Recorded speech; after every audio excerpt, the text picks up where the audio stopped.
Alors que le soleil déclinait derrière le dôme de la basilique Saint-Pierre, le soir du 8 mai 2025, une attente silencieuse étreignait les milliers de personnes rassemblées au Vatican.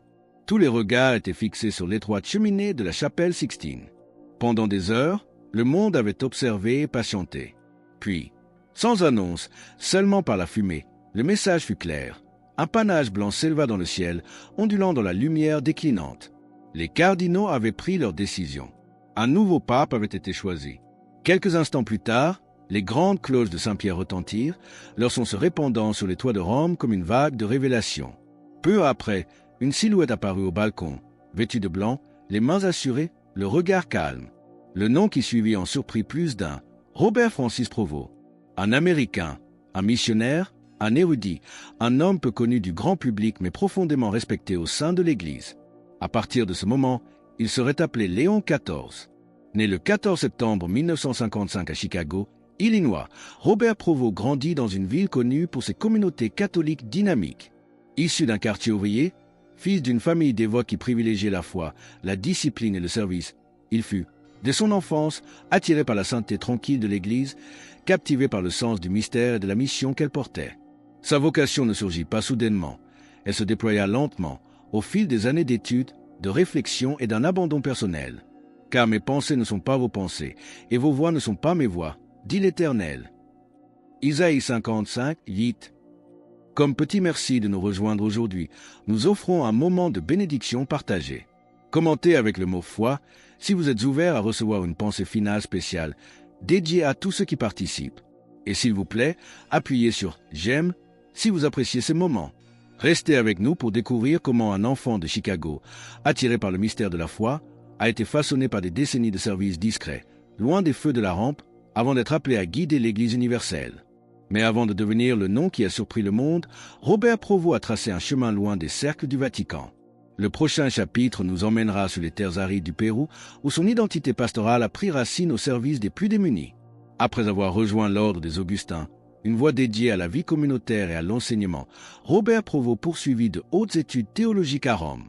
Mais c'est au Pérou, loin du confort des cercles académiques et des rues familières, que son identité pastorale s'est véritablement façonnée. Il y passa des décennies, vivant parmi les pauvres et les marginalisés, servant comme missionnaire dans une région marquée à la fois par une profonde soif spirituelle et par de grandes difficultés économiques. Dans les villes poussiéreuses du nord du Pérou, il ne se contenta pas de prêcher l'Évangile, il le vécut. Il enseigna, soigna, écouta et guida.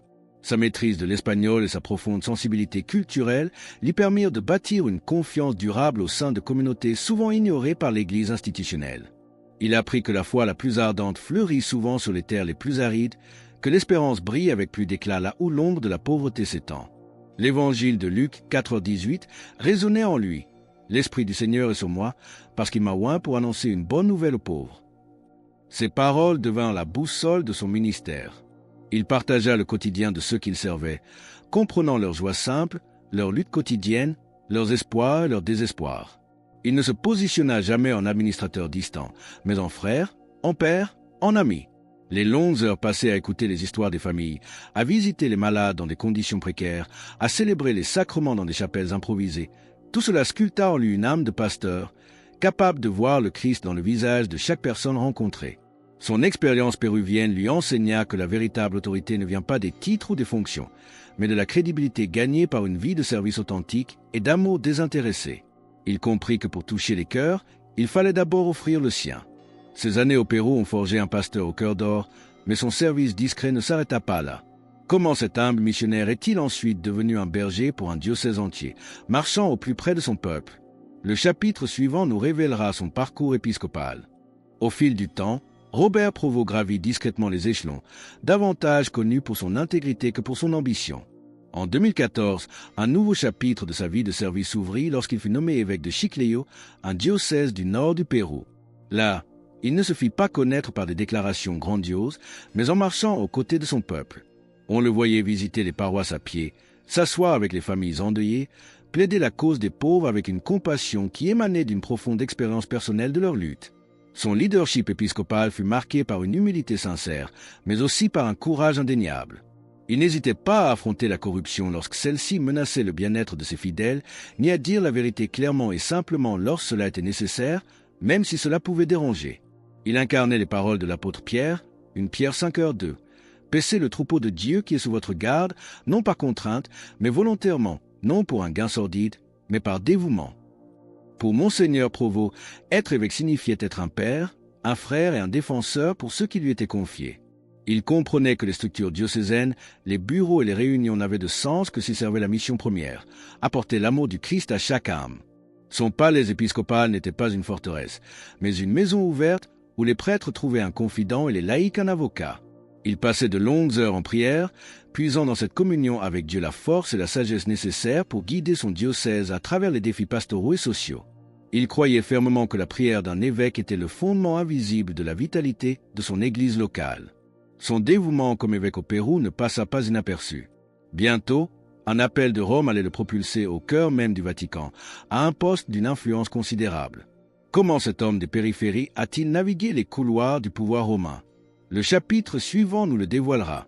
En 2023, reconnaissant ses dons exceptionnels pour le leadership et son équilibre théologique, le pape François appela Monseigneur Provost à Rome pour servir comme préfet du dicaster pour les évêques. C'était l'un des postes les plus influents au Vatican, car il était désormais responsable de la sélection des évêques à travers le monde. Provost devint ainsi un gardien de l'intégrité pastorale. Ses décisions reflétaient souvent une préférence pour des pasteurs proches de leur peuple, spirituellement ancrés et doctrinalement solides, des serviteurs et non des figures politiques. Il cherchait des hommes capables de guider avec sagesse et compassion, des hommes dont le cœur brûlait pour l'Évangile et pour les âmes qui leur seraient confiées. Que celui qui gouverne soit comme celui qui sert, nous enseigne le Seigneur en Luc 22h26. Cette parole semblait guider chacun de ses choix. Malgré ce rôle puissant, Robert Provost conserva un profil remarquablement bas. Il accordait rarement des interviews et était peu présent sous les feux des médias. Sa force résidait dans un discernement tranquille et une vie de prière profonde, des qualités qui se démarquèrent d'autant plus que l'Église entrait dans une période de transition après le décès du pape François. Il passait de longues heures devant le Saint-Sacrement, portant dans sa prière les besoins de l'Église universelle et demandant la lumière de l'Esprit Saint pour les choix cruciaux qui lui incombaient. Si vous croyez en la puissance de la prière et du discernement humble pour guider les responsables de l'Église, partagez Amen dans les commentaires ci-dessous. Son bureau au Vatican n'était pas le lieu d'intrigue de pouvoir, mais un espace de réflexion et de consultation discrète où chaque dossier était étudié avec une attention méticuleuse et une conscience aiguë de l'impact de ses décisions sur la vie de millions de fidèles. Malgré ce rôle central au Vatican, son nom restait méconnu du grand public. Comment, alors, cet homme de prière et de discernement discret est-il devenu le successeur de Pierre aux yeux des cardinaux réunis en conclave? Le chapitre suivant nous plongera au cœur de cette élection surprenante. Lorsque le conclave s'ouvrit après le décès du pape François, le nom de Robert Provost ne figurait pas parmi les plus fréquemment mentionnés par les observateurs. Pourtant, entre les murs de la chapelle Sixtine, où l'avenir de l'Église se décide dans la prière, le silence et la délibération, son nom commença à résonner avec une clarté croissante. Pour de nombreux cardinaux, Provost représentait la continuité sans la rigidité, quelqu'un capable de maintenir les réformes du pape François, tout en restaurant un sens de profondeur spirituelle et de clarté morale à la papauté. Car là où 2 ou 3 sont assemblés en mon nom, je suis au milieu d'eux, a promis le Seigneur, Matthieu 18h20, et c'est sous cette divine présence que les cardinaux ont cherché leur guide. Son expérience mondiale, ayant vécu loin des centres de pouvoir et servi là où la foi est éprouvée non par le débat mais par la pauvreté, l'injustice et le désespoir spirituel, pesa davantage dans la balance que son origine américaine. Il comprenait les défis de l'Église universelle, non pas à travers des rapports, mais par une immersion vécue. Quand il apparut au balcon de Saint-Pierre, ce fut un moment de stupeur collective. Léon XIV, un nom qui n'avait pas été porté depuis des siècles. Le choix n'était pas fortuit. Le dernier pape à porter ce nom, Léon XIII, fut un réformateur et un philosophe, un homme qui chercha à jeter un pont entre tradition et modernité, qui défendit les droits des travailleurs tout en appelant l'Église à un renouveau intellectuel. En choisissant le nom de Léon XIV, Robert Provost signalait son désir de poursuivre ce même esprit. Fidélité à la doctrine, ouverture au dialogue et un souci profond de l'âme humaine. Ce nom était en soi un programme, une déclaration d'intention qui regardait à la fois vers le riche héritage de l'Église et vers les défis complexes du monde contemporain. Il ne s'agissait pas d'une simple imitation du passé, mais d'une aspiration à incarner les vertus d'un de ses illustres prédécesseurs face aux réalités nouvelles. Le nom de Léon XIV résonnait donc comme une promesse. Mais comment ce nouveau pape, au passé si humble, allait-il inaugurer son pontificat? Ses premiers gestes et paroles allaient-ils confirmer cette vision d'un pont entre tradition et modernité? Le chapitre suivant nous plongera dans les premiers instants de son règne. Dès ses premiers mots, il fut clair que le pontificat de Léon XIV serait façonné moins par le spectacle que par la substance. Il ne commença pas par des déclarations audacieuses ou des programmes ambitieux. Au lieu de cela, il demanda des prières. Il s'inclina, et à cet instant, la foule ne vit pas un souverain, mais un pasteur. Un homme qui avait passé sa vie au service des autres, appelé maintenant à servir dans le plus grand des rôles. Le monde prit note, non seulement parce que Léon XIV était le premier pape américain de l'histoire, mais surtout pour ce qu'il représentait. Un retour à une autorité tranquille, à une sagesse pastorale et à un sens profond de la mission. Pour de nombreux catholiques, en particulier dans les régions où la foi est florissante et où les communautés font face à de sérieux défis, son élection n'était pas seulement symbolique, elle était providentielle. Un pape venu des Amériques, qui comprenait la douleur des marges, l'importance de l'écoute et la force silencieuse de la sainteté. Celui qui voudra être grand parmi vous, qu'il soit votre serviteur, enseigne Jésus, Matthieu 20h26. Et ces paroles semblaient trouver un écho vivant dans l'attitude du nouveau pontife. Malgré les gros titres et les premières historiques, Léon XIV demeure profondément ancré. Il a parlé de la papauté non comme d'un trône, mais comme d'une croix, non comme d'un pouvoir, mais comme d'une responsabilité. Sa vision de l'Église est enracinée dans l'Écriture, forgée dans le creuset de la vie missionnaire et affinée par des années de discernement au cœur du Vatican. Pour rejoindre notre communauté et ne manquer aucune histoire inspirante, pensez à cliquer sur « J'aime » et à vous abonner. Le chemin à parcourir ne sera pas facile, mais aux yeux de beaucoup, l'Église a trouvé un guide qui le parcourra fidèlement, pas à pas, avec prière, patience et une main ferme. Ses premiers gestes ont dessiné le portrait d'un berger humble et déterminé.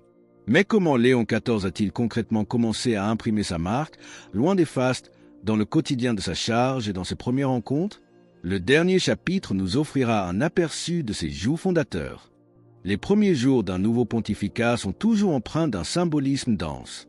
Mais pour le pape Léon XIV, il n'y eut aucune hâte à définir son règne par des proclamations éclatantes. Il choisit plutôt de commencer dans la discrétion, fidèle à la vie qu'il avait toujours menée. Derrière les grands corridors de marbre du palais apostolique, un homme simple déballait ses quelques affaires. Un bréviaire usé, un chapelet passé entre ses doigts des milliers de fois et des lettres de son temps au Pérou, souvenir de l'église qu'il avait formée. L'homme qui avait arpenté les routes poussiéreuses de Chiclayo marchait désormais dans les couloirs polis du Vatican. Mais sa démarche n'avait pas changé. Sa posture restait inclinée dans la prière. Il choisit de continuer à vivre à la maison Sainte-Marthe, se levant bien avant l'aube, non pour préparer des discours, mais pour prier seul dans la petite chapelle, confiant à Dieu l'immense fardeau qui reposait sur ses épaules. Ceux qui le rencontrèrent furent frappés par sa présence. Une voix douce mais porteuse d'une autorité qui invitait au silence, un regard attentif. Dans les réunions, il écoutait plus qu'il ne parlait, posant des questions inattendues sur les personnes, les diocèses oubliés, la formation dans les régions déchirées par la guerre. Sa première audience privée ne fut pas avec un chef d'État, mais avec un groupe de pèlerins handicapés. Il s'agenouilla auprès d'un jeune garçon en fauteuil roulant, un geste qui en disait long. Pour son premier message public, il médita sur l'évangile des disciples d'Emmaüs, comparant l'Église à ses disciples désorientés, mais qui retrouvent l'espérance en marchant avec le Christ. L'Église, dit-il, traverse un moment d'Emmaüs. La réponse n'est pas dans les stratégies, mais en redécouvrant les Écritures, en rompant le pain, en laissant le feu de la foi se ranimer par la rencontre. Ces paroles appelant à un retour à l'essentiel, prière, Écriture, sacrement, silence, service ont défini le ton d'un pontificat axé sur le renouveau spirituel.